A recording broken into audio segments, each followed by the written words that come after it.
प्रदेश के अंदर infrastructure development पर धनराशि खर्च होगी जो प्रदेश के अंदर रोजगार के सृजन में एक बड़ी भूमिका का निर्वहन करने जा रही है।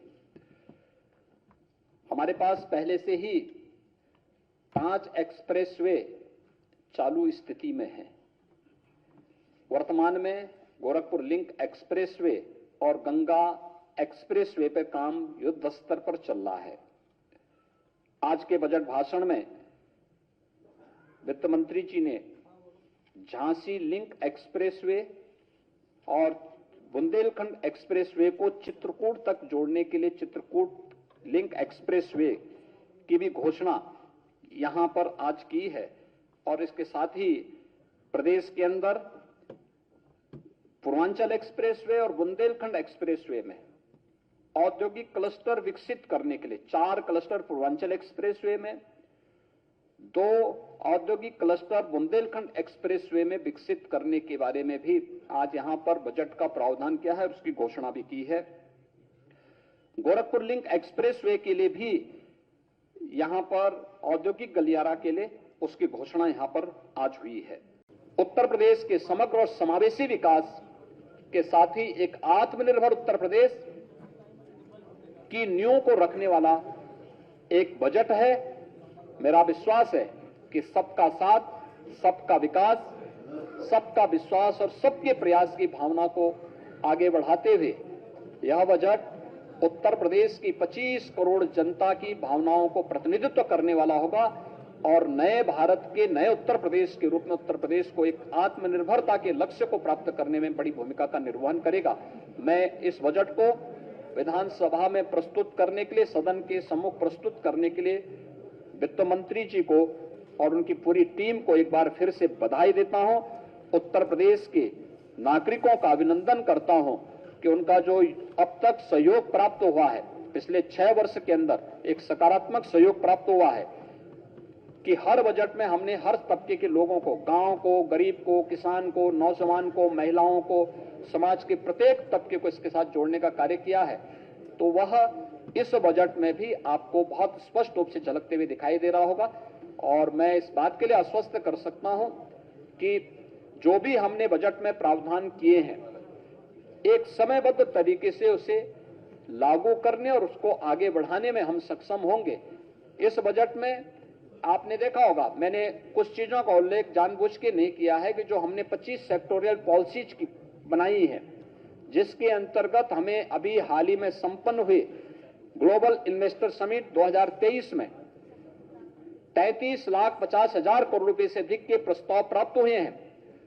उन सभी प्रस्तावों से संबंधित सभी संबंधित सेक्टोरियल पॉलिसीज में इंसेंटिव की व्यवस्था भी हम लोगों ने अभी से प्रारंभ कर दी है। यद्यपि कोई भी उद्यम लगने और फिर प्रोडक्शन प्रारंभ होने पर ही इंसेंटिव का लाभ प्राप्त करता है, लेकिन हमने उसके लिए भी व्यवस्था की है। कुछ कार्यक्रम ऐसे होंगे तो शॉर्ट टर्म होंगे, कुछ मीडियम के होंगे, कुछ लॉन्ग टर्म के होंगे, लेकिन उन सब के लिए भी हम लोगों ने प्रोत्साहन की राशि इसके साथ जोड़ी हुई है। और हम विश्वास के साथ कह सकते हैं कि उत्तर प्रदेश आने वाले समय में देश की सबसे बड़ी अर्थव्यवस्था के रूप में अपने आप को स्थापित करने में सफल होगा। मैं एक बार फिर से वित्त मंत्री जी को और उनकी पूरी टीम को हृदय से इस एक समग्र विकास, समावेशी विकास की सोच और आत्मनिर्भरता के लक्ष्य के साथ आगे बढ़ने की उत्तर प्रदेश की इस बजट को प्रस्तुत करने के लिए हृदय से बधाई देता हूं। अपनी पूरी टीम के सभी सदस्यों का अभिनंदन करता हूं और उत्तर प्रदेश वासियों को इस बजट के लिए हृदय से मंगलमय शुभकामनाएं देता हूं। विश्वास करता हूं कि यह बजट उत्तर प्रदेश के युवाओं को, अन्नदाता किसानों को, मातृशक्ति को और समाज के प्रत्येक तबके को एक नया संबल प्रदान करने में अपना योगदान देगा। धन्यवाद।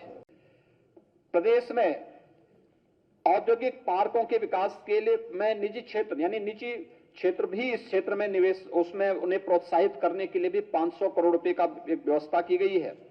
1 डिस्ट्रिक्ट 1 प्रोडक्ट के लिए भी इसमें 275 करोड़ रुपए का प्रावधान है और भारत सरकार की विशेष सहायता प्राप्त योजनाओं के वित्तीय में, जिसमें जनपद स्तर पर यूनिटी मॉल की स्थापना होनी है। वन डिस्ट्रिक्ट वन प्रोडक्ट के जो हमारे प्रोडक्ट हैं उनके डिस्प्ले के लिए यूनिटी मॉल बनेंगे, उसके लिए भी 200 करोड़ रुपए का प्रस्ताव इस बजट में किया गया है।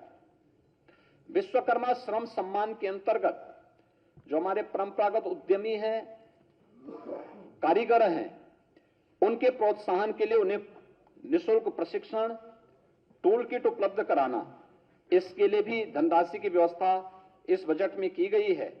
तो प्रदेश से निर्यात को प्रोत्साहित करने के लिए भी हम लोगों ने विशेष प्रावधान किया। और मुझे बताते हुए प्रसन्नता है कि 17-18 में प्रदेश में हमारा जो कुल निर्यात होता था वह मात्र 86 से 88,000 करोड़ रुपए के बीच में था। आज वह बढ़कर के लगभग 1,60,000 करोड़ के आसपास होने जा रहा है। मुख्यमंत्री एक नई योजना इसमें हमने चलाई है। एमएसएमई सेक्टर में जो लोग काम करते हैं, उद्यमी हैं या जो वहां कारीगर हैं, उनको सुरक्षा बीमा का कोई कवर नहीं था। मुख्यमंत्री सूक्ष्म उद्यमी दुर्घटना बीमा योजना हम इस बार उसको लागू कर रहे हैं। इसके लिए धनराशि की व्यवस्था की गई है। अगर किसी आपदा के कारण, किसी दुर्घटना के कारण उस उद्यमी की, एमएसएमई सेक्टर में कार्य करने वाली किसी उद्यमी की, किसी कारीगर की, किसी हस्तशिल्पी की दुर्भाग्य से मौत होती है तो 5 लाख रुपए की बीमा कवर उसे देने का कार्य किया जाएगा। और इसको लेकर के हम लोगों ने इसमें बजट में उसका प्रावधान किया है।